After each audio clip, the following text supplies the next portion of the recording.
जो आप बता रहे थे हॉरर लव स्टोरी है, हाँ। स्टोरी वर्ड तो नहीं बोलूँगा, पर वो एक्चुअल एक्सपीरियंस है जो आप बताने वाले थे, उसके लिए बहुत क्यूरियस हूँ मैं।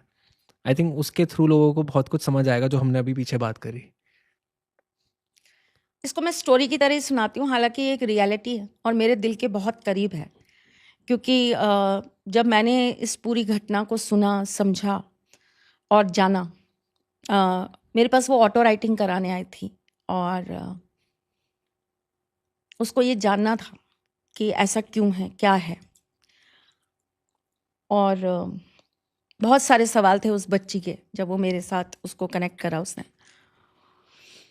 आह, पर मैं आपको इसको एक स्टोरी की तरह सुनाती हूँ। ये किसी का बहुत पर्सनल फीलिंग है, पता नहीं कितने लोग समझ पाएंगे या नहीं, लेकिन यकीन मानिए मैं आज भी अपने अंदर ना जब भी इस बारे में सोचती हूँ तो मेरा मन अंदर से, मेरी आत्मा अंदर से ऐसा बोलती है कि मोहब्बत सच में सबसे परे है, सबसे परे। मोहब्बत को ना हम लोग वैल्यू ही नहीं कर पा रहे। हम बहुत मूर्ख हैं जो हम प्यार को, इश्क को, मोहब्बत को कुछ समझते ही नहीं हैं, जबकि वो सच में बहुत पवित्र, बहुत पावन और ईश्वर से जोड़ने वाली चीज़ है। वो सबसे इजी साधन है, सबसे इजी साधन है। आप सिर्फ मोहब्बत कर लीजिए, आप ईश्वर के करीब हैं। ये कहानी शुरू होती है एक ऐसे व्यक्ति से जो अपने घर में अपने परिवार के कुछ लोगों के साथ रहता है और परिवार के कुछ लोगों में उनकी बिटिया है, उनके दामाद हैं और उनके आगे बच्चे हैं।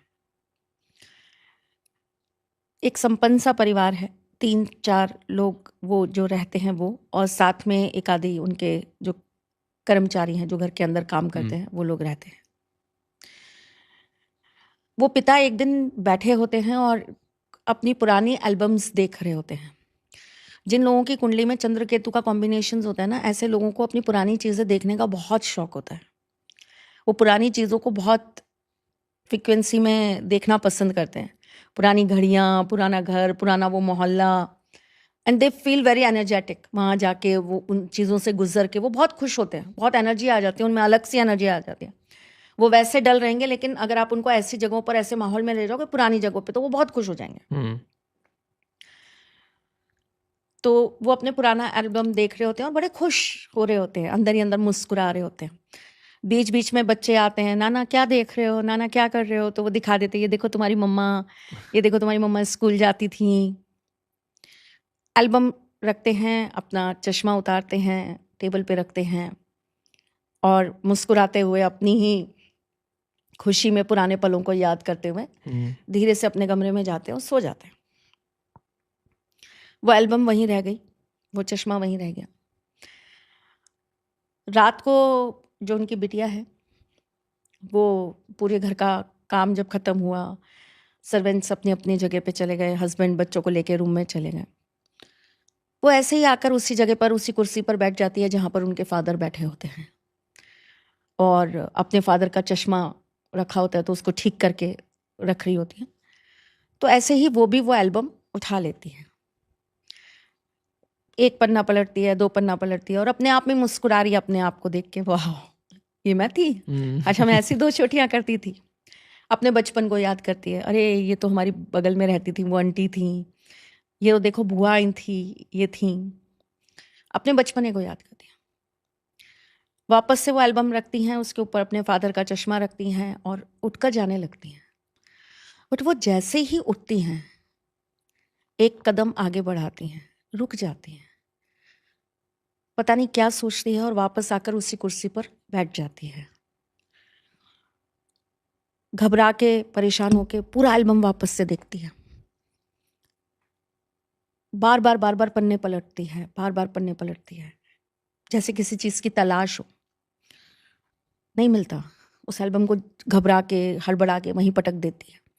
उठकर जाती है उस जगह पर, उस पुरानी अलमारी के पास जहाँ पर बाकी और एल्बम्स रखी हैं, पुरानी चीज़ें रखी हैं। जाती है, सारी एल्बम्स निकालती है, सबको खोलती है, एक एक पन्ना हटाती है, देखती है, फिर बंद कर देती है, फिर हटाती है, परेशान होकर पूरा रूम बिखेर देती है। नहीं समझ में आता। बाहर आती है, परेशान हो रही होती है, पसीने आ रहे होते हैं, इतने में उसका हस्बैंड उठ के आ जाता है। जब वो देखता है कि कुछ आवाज़ें आ रही हैं, कुछ हो रहा है, तो वो बोलता है, क्या हुआ, तुम इतनी परेशान क्यों हो, क्या ढूंढ रही हो? कहती है वो बात जो मैंने आज तक कभी नोट नहीं की, वो अचानक से आज मेरे सामने कैसे आई? बोले क्या? कहते पापा ने मुझे ऐसा बताया कि मैं छोटी थी तब मम्मी मर गई थी, उनकी डेथ हो गई थी। तो पापा के पास तो मेरी बहुत छोटी छोटी फोटोएं भी हैं, जब मैं 1 साल की थी, जब मैं 2 साल की थी, जब मैं 3 साल की थी, जब मैं 4 साल की थी। उनमें मम्मी क्यों नहीं है? चलो मेरे होश संभालने के बाद मम्मी नहीं थी, पर उससे पहले तब तो मम्मी थी। या पापा की किसी भी एल्बम में, पापा की भी कॉलेज की एल्बम है, पापा की भी स्कूल की एल्बम है, पापा की भी सारी एल्बम्स हैं, मम्मी क्यों नहीं है? दादी हैं, दादा हैं, बुआ हैं, चाची हैं, चाचा हैं, सब हैं, मम्मी क्यों नहीं है? मेरी माँ की एक भी तस्वीर इस घर में क्यों नहीं है? कहाँ है मेरी माँ? कौन है मेरी माँ? अपने हस्बैंड को बता रही होती है और रो रही होती है, क्यों नहीं है मेरी माँ की कोई फोटो? क्या मेरे पापा मेरी मम्मी से प्यार नहीं करते थे? मेरे पापा ने मेरी मम्मी की कोई यादें अपने पास नहीं रखी, एक कपड़ा नहीं है पूरे घर में मेरी माँ का। उन्होंने कुछ टाइम तो स्पेंड किया होगा एक दूसरे के साथ, उस मोमेंट का कोई उनके पास में यादें नहीं है, क्यों? हैरान होने वाली बात है। बच्चे बहुत परेशान हुए, बहुत ज़्यादा परेशान हुए। हस्बैंड उसको जैसे तैसे समझा के बुझा के कमरे में ले गया, सुला दिया। अगले दिन उसके दिमाग में वही घूम रहा था। हस्बैंड ऑफिस चले गए, बच्चे स्कूल चले गए। चाय का कप लेकर वो अपने पापा के पास पहुंची और बोली, पापा मुझे आपसे कुछ पूछना है। बोले हाँ पूछो। मम्मी कहाँ है इस घर में पापा? किसी सामान में, किसी कपड़े में, किसी अलमारी में, किसी तस्वीर में, कहीं भी तो नहीं है। माँ कहाँ है पापा? किसी के साथ भी माँ की फोटो नहीं है। माँ का परिवार कहाँ है? सब ददिहाल है, ननिहाल कहाँ है? मेरे मामा कभी क्यों नहीं आए? मेरी नानी क्यों नहीं आई? कौन थी मेरी माँ? कौन था उनका परिवार? फादर चुपचाप उठे और बिना कुछ कहे घर के बाहर निकल गए। शाम तक वो इंतज़ार करती रही कि आएंगे आएंगे आएंगे, नहीं आए। तो परेशान हुई, हस्बैंड को फ़ोन किया कि पापा नहीं आए। मैंने ये सवाल किया था, पता नहीं कहाँ चले गए, नाराज़ तो नहीं हो गए, उनको कोई दुख तो नहीं पहुँचाया मैंने, क्या पता वो बात ही ना करना चाहते हो माँ के बारे में, पता नहीं क्या चीज़ है। 1 दिन निकला, 2 दिन निकला, 3 दिन निकला। 6-7 दिन के बाद उनके पास उनकी बुआ के यहाँ से कॉल आता है कि भैया यहाँ हैं, तुम लोग परेशान मत होना, वो यहीं पर है। अपने हस्बैंड को लेती है, जाती है अपनी बुआ के यहाँ, कि आप यहाँ क्यों आ गए पापा, आपको मेरी कोई बात बुरी लगी? वो कहते हैं नहीं, बात बुरी नहीं लगी, तुम अपना सामान पैक करो, अपने हस्बैंड बच्चों के साथ चलो, मैं तुम्हें कहीं लेके जाना चाहता हूँ। वो उनको एक दूसरे शहर लेकर जाता है, पहाड़ी पे होता है वो शहर, वो लेके जाता है। और ये मेरा ननिहाल है, ये मेरी नानी का गांव है, शहर नहीं है, गांव है। समय के साथ वो थोड़ा बड़ा हो गया तो आप छोटा सा कस्बा या शहर कह सकते हो। ये मेरी नानी का गांव है, मैं बचपन में यहाँ आता था, सारी मतलब सब कुछ बताता है वो, कि ये मेरी नानी का घर था, मैं यहाँ आता था, मैं यहाँ बैठता था, मैं ऐसा करता था, मैं वैसा करता था। लड़की बहुत आराम से सुन रही होती है। पूरा दिन जब वो पूरा गांव घुमा लेता है तो शाम को वो एक तालाब के पास लेकर जाता है और बोलता है कि मैं अक्सर यहाँ आता था और मेरी नानी मुझे मना करती थी कि इस तालाब के पास मत बैठा। और ये जो पेड़ है ना, जो तुम देख रही हो, ये वो पेड़ है जहाँ पहली बार मैं तुम्हारी माँ से मिला था, और यहीं मैंने उसको बैठे हुए देखा था। तो वो बहुत एक्साइटमेंट से कहती है कि इसका मतलब मेरी मम्मी यहीं की है, ये मेरी माँ का भी गाँव है, तो आप ऐसे क्यों बोल रहे हो कि ये मेरी नानी का गाँव है? ये मेरी माँ का भी गाँव है, ऐसे बोलो। बोले नहीं, ये तुम्हारी माँ का गाँव नहीं है, मुझे तुम्हारी माँ यहाँ मिली थी, लेकिन ये तुम्हारी माँ का गाँव नहीं है। तो तो वो थोड़ा सा इरिटेट होकर, फ्रस्ट्रेट होकर अपने बाप पर चिल्लाकर बोलती है, ये सब कहानियाँ क्यों सुना रहे हो आप? आपसे एक सिंपल सी छोटी सी बात पूछी है मैंने, मेरा अधिकार है जानने का कि मेरी माँ कौन है। आप वो ही नहीं बता रहे हो मुझे, बाकी सब कुछ बताया जा रहे हो। वो मुस्कुरा के कहते हैं कि वहां चल के बैठे।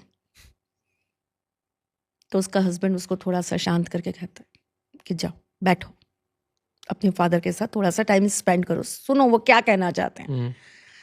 क्या पता ऐसा कौन सा राज है जो वो तुम्हारे सामने नहीं लाना चाहते।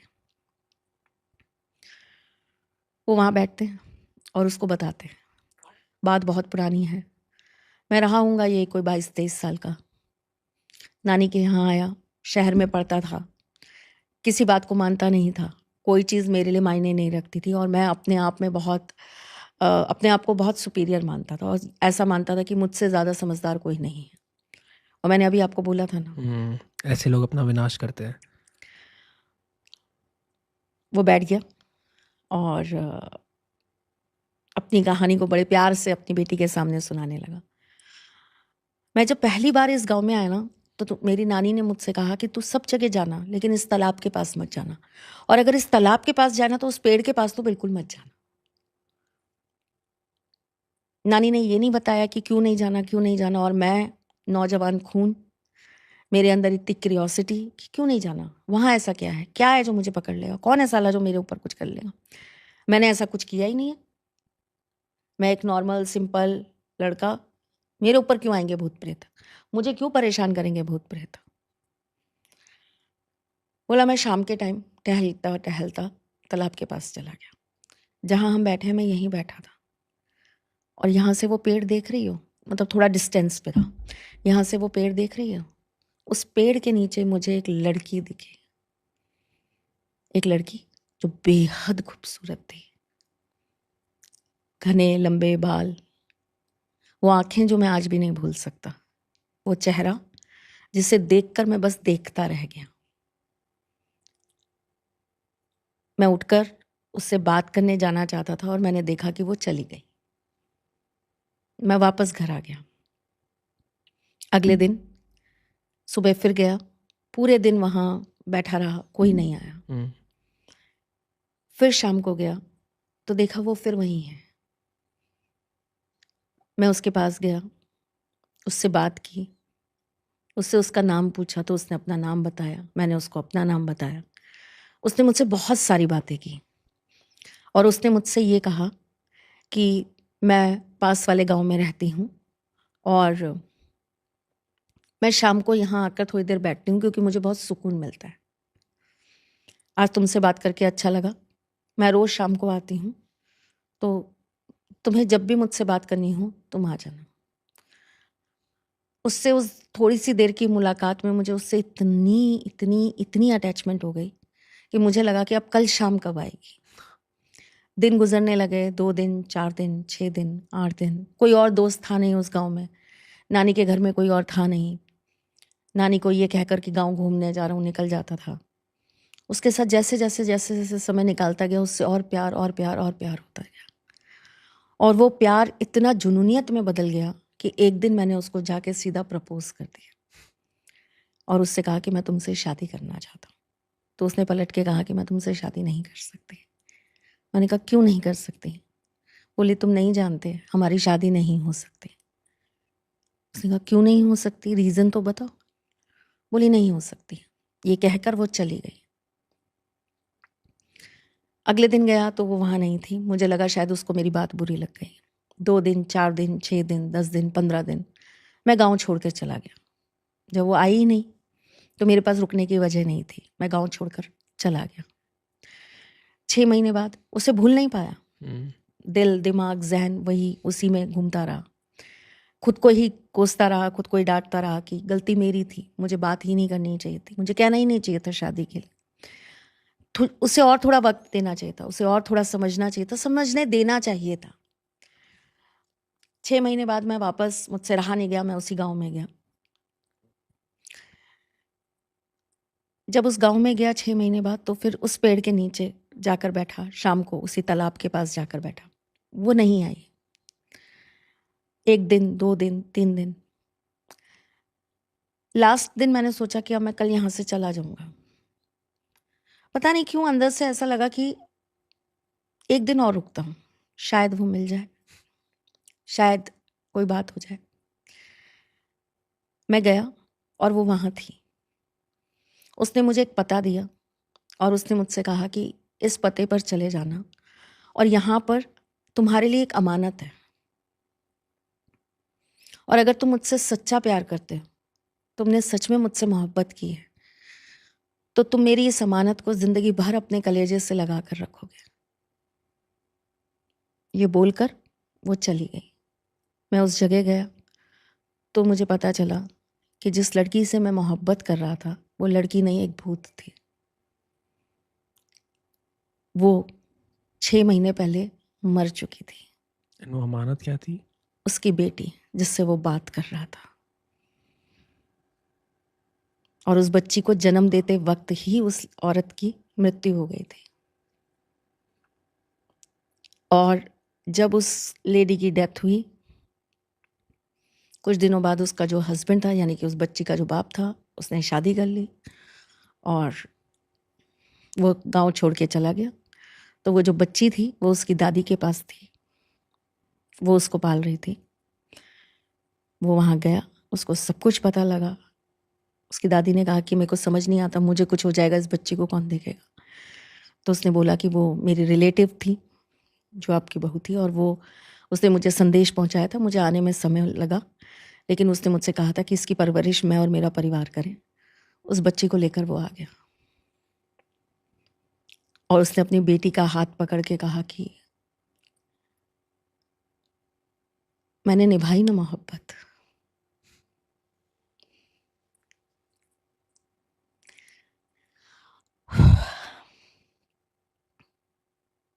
पागल होते हैं मोहब्बत करने वाले।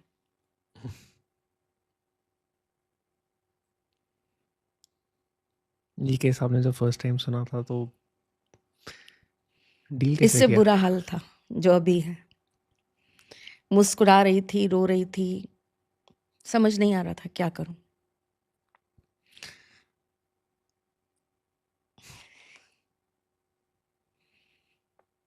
और वो बच्ची मेरे पास आई थी कि अगर आप ऑटो राइटिंग कर सकती हैं, आप मेरी माँ से बात करा सकती हैं, तो करा दीजिए।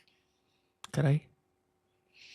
समय बहुत बीत गया था, शायद उनको गति मिल गई होगी, नहीं हो पाया कनेक्शन। और शायद मुझे लगता है कि जिस वक्त, जिस पल उस व्यक्ति ने उसकी जिम्मेदारी को अपने सीने से लगा लिया, उसी वक्त उसका तो उसको गति मिल ही गई होगी। अरे इसके आगे कुछ कहना ही नहीं चाहिए किसी को। जो सुन रहे हैं उनके लिए भी शायद क्या होगा, तो इसको यहीं पर ख़त्म करते हैं। जी, तो इसीलिए हम ये नहीं कह सकते कि हर चीज़ हॉरर में सिर्फ डरावनी या खराबी होती है। कभी कभी जिनकी अतृप्त इच्छाएं रह जाती हैं, जो पीछे से बहुत कुछ ऐसा छोड़ जाते हैं जिनकी वजह से वो परेशान हैं, भटक रहे हैं, उनको सुनने वाला भी कोई चाहिए। हर आत्मा अग्रेसिव नहीं होती। पर ये देखो ना कि वो उसको दिख रही थी, हाँ। वो उससे बात कर रही थी, सिर्फ उसी से क्यों? दिख वो औरों को भी रही होगी, उसने औरों से भी कनेक्ट करने की कोशिश की होगी, तभी शायद उन्होंने बोला था वहां मत जाना। हाँ। पर किसी के अंदर वो जुनूनियत नहीं थी, वो प्यार नहीं था। पर आप उस लड़के के बारे में सोचिए ना, उसने उस एक प्यार को, उसकी एक अमानत को ही अपने गले से लगा लिया। कितनी खूबसूरती से इस मोहब्बत को निभा लिया।